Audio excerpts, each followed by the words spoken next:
Bonjour, c'est Gilles du site boursicoté.com. Voici l'analyse technique action du jour. Et donc aujourd'hui, je vous propose l'analyse technique du titre Vallourec. Nous sommes aujourd'hui le mercredi 26 février 2014.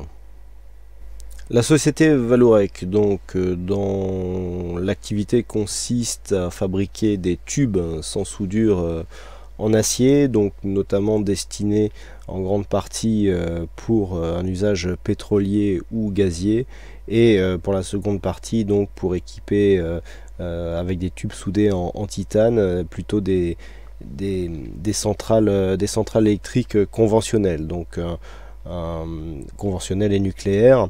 Donc c'est un spécialiste du tube sans soudure qui a connu quelques déboires, hein, notamment en 2011. Eh bien, alors historiquement c'était un titre qui était monté relativement haut, hein, qui était monté donc dans le début des années 2000 ici, qui avait connu une forte hausse, hein. Ça a été très spectaculaire.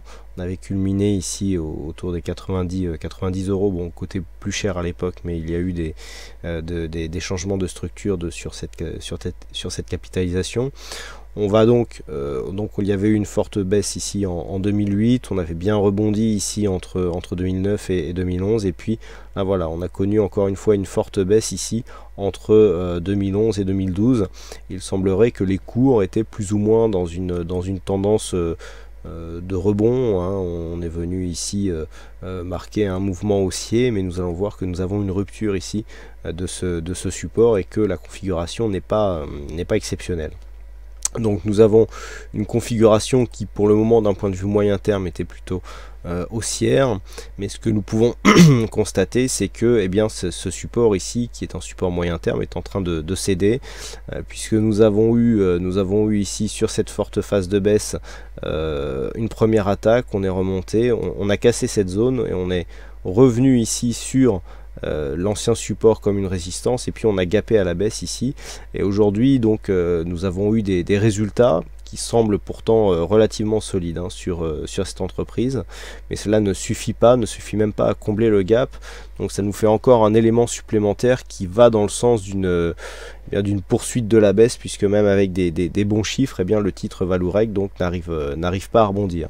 Donc techniquement, il est clair que si on ne s'en tient qu'aux zones horizontales, nous avons ici une zone à 37,14 qui était une zone de support assez intéressante, avec une phase de support ici, sur cette zone, et sur cette zone, le fait sur la rupture ici d'avoir attaqué cette zone, d'être revenu, de l'avoir refranchi ici en gap, on sent bien que cette zone est fragilisée. Donc on peut maintenant tout à fait descendre une fois que le mouvement haussier ici dû aux chiffres seront passés.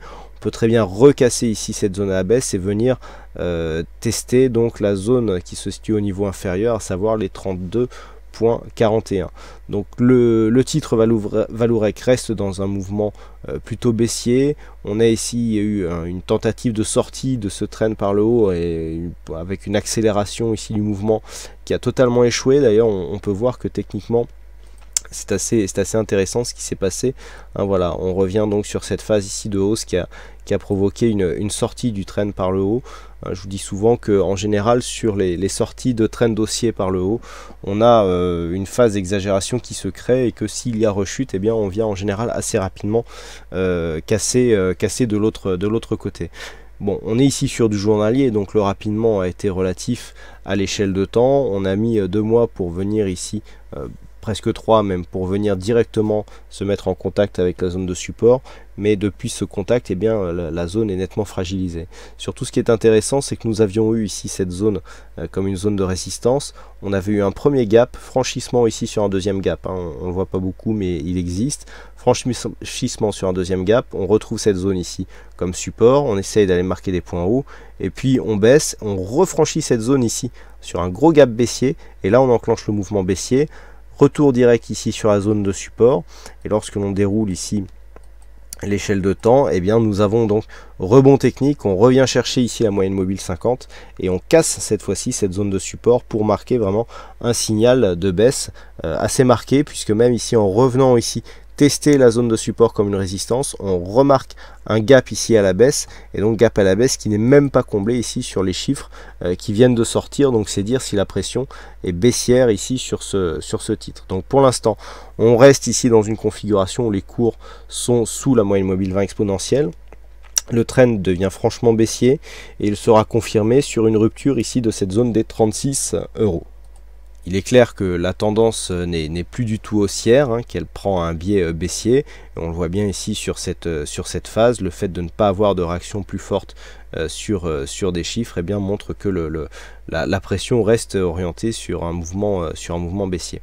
Donc en fonction de votre orientation, si vous avez une opinion plutôt haussière ou baissière, deux manières de jouer le titre. Donc soit vous pensez effectivement que le titre va baisser et on peut ici, nous avons une zone de point haut puisque nous sommes au contact de la moyenne mobile 20 exponentielle qui est baissière, donc pour shorter le titre. Dans ce cas là on validera son short par une protection ici placée si les cours reviennent ici sur les 36 €, dernière zone ici de point bas. Et puis si vous avez une opinion plutôt haussière, il vaut mieux dans ce cas là attendre ici de voir si déjà il y a un comblement de ce gap, puisque pour l'instant ce gap est comblé d'une manière partielle. Tant que ce gap n'est pas comblé, on aura toujours ici un gros signal baissier dû à ce gap. Sur ce comblement, on pourra avoir ici une petite réaction et dans ce cas là une reprise du mouvement haussier, auquel cas on pourrait à ce moment là reprendre position sur cette tendance. Mais là pour l'instant la tendance de fond étant forcément baissière et le biais court terme aussi, avec notamment ce signal technique, très difficile de rentrer à la hausse sur ce genre de configuration, à moins que l'on joue ici le support des 36 €.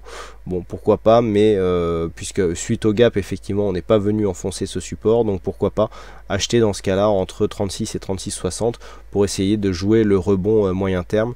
Mais bon, pour l'instant, il faudrait un peu plus de signaux, car les indicateurs sont plutôt mitigés, avec un RSI, un stochastique neutre, un MACD neutre aussi, et des volumes qui sont nettement orientés pour une continuité baissière, avec une sous-performance ici du titre Vallourec par rapport au reste du marché parisien. Donc ça c'est plutôt mauvais signe, puisque ça veut dire qu'on ne peut même pas couvrir ce titre avec un tracker si des fois le marché se retourne. Donc très compliqué à jouer ce genre de titre, avec un coefficient haussier ici qui est négatif et donc qui souligne la dynamique baissière que subit le titre actuellement. Voilà ce que l'on peut dire donc sur l'analyse technique de ce titre Vallourec. Donc je vous rappelle que cette analyse technique n'est en aucun cas une incitation à l'achat ou à la vente donc du produit analysé, et que pour plus de sécurité, une analyse technique action doit être complétée par une analyse fondamentale de la société. Voilà, donc il ne me reste plus qu'à vous souhaiter à toutes et à tous une bonne soirée, bonne chance dans le prochain trade, et on se retrouve donc dès demain pour d'autres analyses techniques en vidéo. Bonsoir à tous.